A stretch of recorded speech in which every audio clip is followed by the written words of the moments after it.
This is October 8th, 2023. Here's our garden tour. Unfortunately, I still don't really have much to show for it. These starts, I actually haven't added anything into these just yet, but I do have them color-coded. So this here is going to be Ethiopian kale. This is going to be my broccoli, and over here is going to be a red Russian kale. And I have my hose right there, and pretty convenient. Saving up a bunch of grass from stuff that needs to be cut and still is overgrown. This is all for another project I'm working on, which I hope I can never get to. Unfortunately, the weather changed on me, and it was kind of dependent on the weather, so that kind of got put in hold. While this needs to get cleaned up, I have some interesting stuff going on here. For instance, I have my cranberry hibiscus growing in the ground in several spots from where seeds landed, which is exactly what I want for this sort of thing. I've got my amaranth growing in wild as well in some spots. Still need to go in and take cuttings, get that out of the way, of this longevity spinach, so I can get more of it going.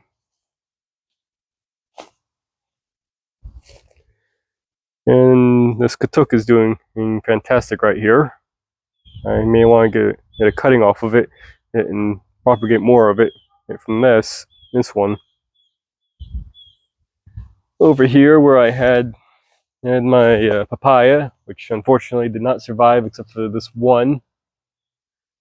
I've got my burgundy okra growing, and looks like they're starting to produce some okra right there. They didn't get quite as tall, probably because I planted them late.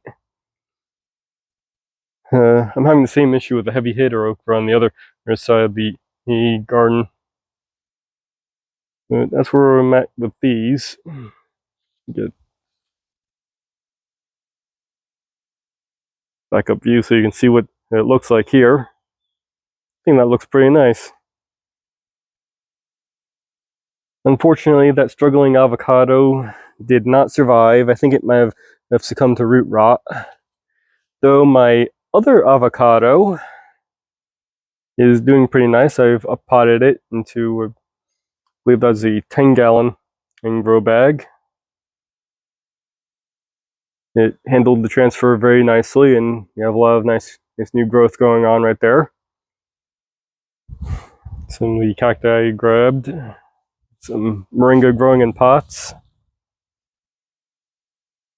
Yep, the yard-long beans are pretty well done.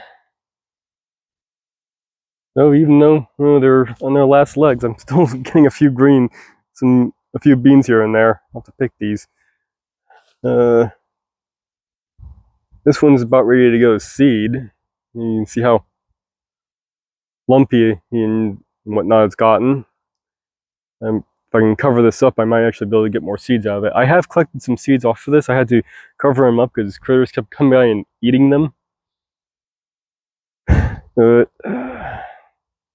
was looking at replacing these, but I'm wondering if I cut them to the ground, would they regrow? Because the stuff at the bottom here looks pretty healthy. So I'm wondering if I just, cut them down, would it just regrow on me? It's like a perennial here. I have to look into that. I really don't know too much about them. This is my first time growing them, and so it was a bit of experimental with these guys. This, a couple cuttings from moringa. Actually, probably should have up-potted these a while ago. Unfortunately, it looks like I'm going to have to cut the bottoms off and start again with getting roots growing. But the tops are still alive. You can see with the little scratch test right there, there's green on that. So this is still alive. I might be able to still salvage that. My Egyptian walking The onions finally reproduced. I've got little tiny ones there and there.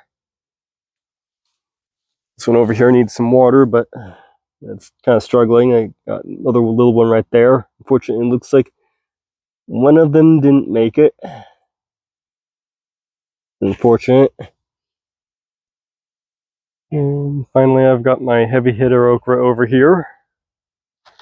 Again, it looks like it's finally producing. They didn't get nearly as tall as they usually do.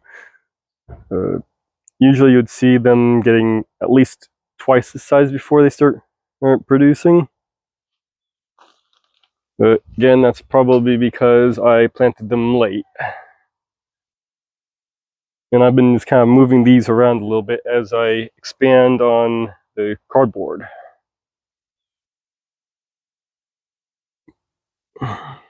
And I believe that's about what I've got.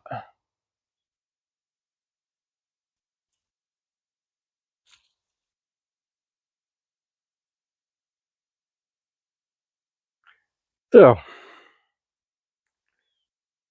that right there is about enough for a nice side.